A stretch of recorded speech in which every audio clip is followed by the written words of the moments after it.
Okay, Wales-Ireland kick-started this weekend Six Nations action. Wales led at half-time.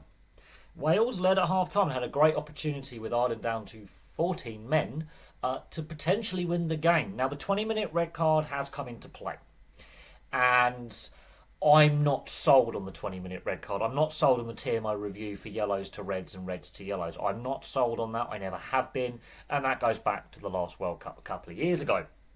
But Wales, well, they take advantage of the 20-minute red card in a sense that they score all the points while Ireland are down to 14 players. Their game management lets them down. Their inexperience lets them down. But what is refreshing with this Wales side is they're playing with a bit of flair and a bit more freedom.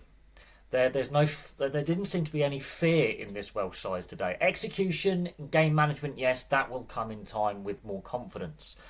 But the coaching change has made a change to how Wales play. They're playing with a bit more freedom. Gatland was constraining them a little bit too much, in my opinion. Sherratt let them play. And he's only had a limited time with the squad, but guess what? Selecting a fly half at fly half is not rocket science. Selecting a specialist inside centre at inside centre rather than that at fly half is not rocket science.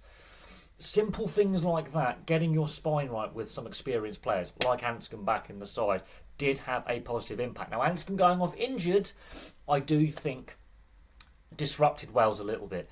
Also, their game management's not quite there. Ireland were off the boil. If Ireland had played at their best, yes, this is going to be a hiding for Wales. But Ireland didn't play at their best, and Wales definitely played better than they have done for the previous year and a half. This is the best Welsh performance we've seen since the World Cup, in my personal opinion.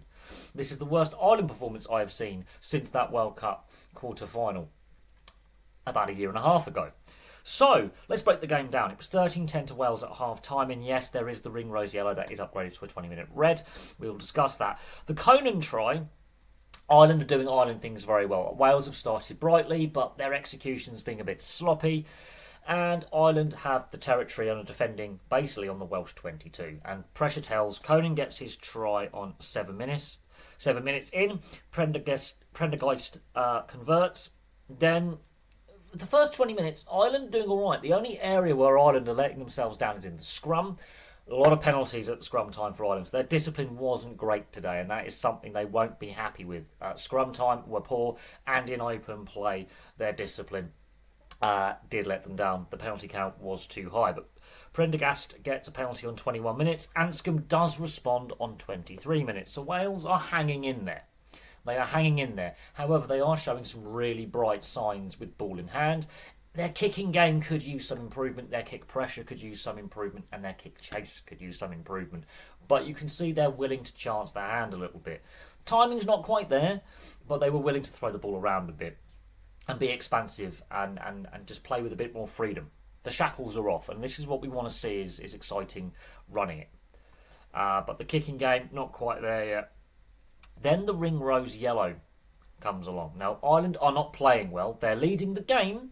They're 10-3 up, but they're not really playing the way Ireland can play. They're not looking as on the boil. They're looking off the boil. They're looking a bit stop-start. They're just not what we expect. So the penalty count's too high, and they're making handling errors and errors in open play that they don't normally make. And defensively, they are having individual players shoot out of the line.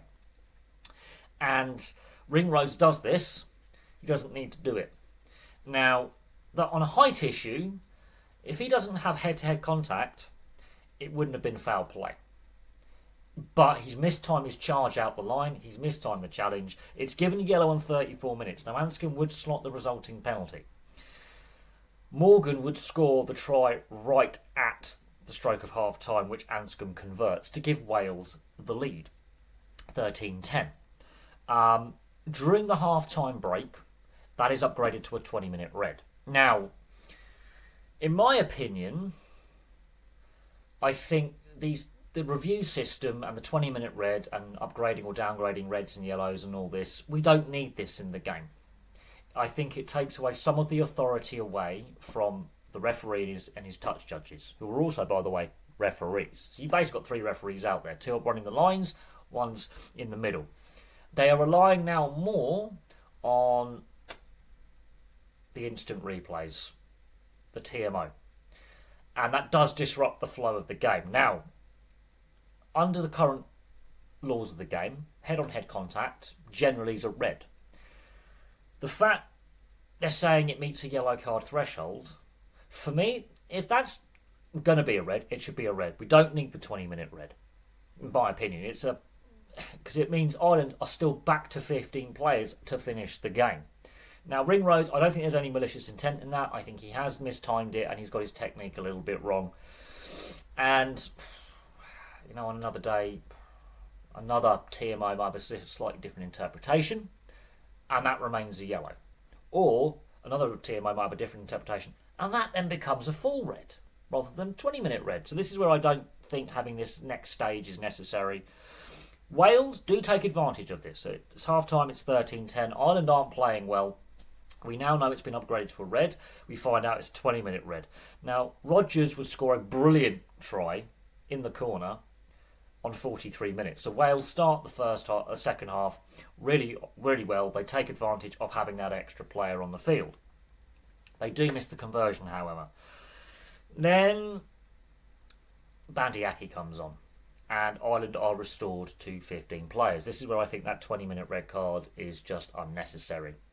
Quite honestly, if it's worthy of a red to be sent off and not allowed to complete the game, I'm sorry, it should stay that way. Bandy Aki coming on as Ringrose's replacement changes the game. Bandy Aki's energy changes the game. It does. He has an impact on the game. And Prendergast gets a penalty. The Osborne try comes from an advantage and Gibson Park crossfield kick. And Ryan Lowe, he just taps it back, and Osborne, that's good support play. This is the difference between Ireland and Wales. Ireland weren't playing well, but when they had an advantage, they played the advantage better. So they took advantage of an advantage, whereas Wales were trying to do it, the magic play, when the advantage has just been given. Ireland wait a few phases and then they go, right, we've got an advantage to play with. We are going to get the penalty. Now let's try and do the play, the high-risk play. And that's a well-worked try. Prendergast misses the conversion. He would score 3 more penalties in the game. One on 67, one on 70, and one right at the end on 78. As Wales' discipline starts to go a little bit. You can see they put a lot of energy into the game. They were still willing to throw the ball around right up until full time. The Ellis Mino try, I mean, they got close there. That's millimetres in that, but he does lose control of the ball. Was he in touch anyway? It's a lengthy TMO decision, but you can see there's a couple of angles where he's grounded the ball short and then he loses control. And that's unfortunate because Wales was still in the fight. They hung in there. But some of their game management will come in time. They can learn a lot from this defeat. I will give them that. Ireland will not be happy with their performance. Ringrose, we shall have to see how long he's out for with a suspension. But losing Anscombe to an HIA and Bandy Aki coming on are key moments in this game, because Anscombe had given Wales some sort of control and bit of game management. So losing Anscombe, who was an experienced player, you could see that had an impact. Bandy Aki coming on has an impact. This is where the 20-minute red card, well, there was that momentum swing and Wales took control of the game a little bit and were on top and were the better side in the first half. And at the beginning of the second half, as soon as Bandy Aki comes on and Anscombe goes off injured, there's the change. Ireland will not be happy with some of those scrum penalties, especially in the first half. As the second half wore on, the changes come in. The scrum worked better, but that's an area of concern. And overall discipline from Ireland was below the standards they would expect and set. Wales, they looked more comfortable today in regards to their confidence. They were playing with smiles on their faces. They seemed less pressurised to perform.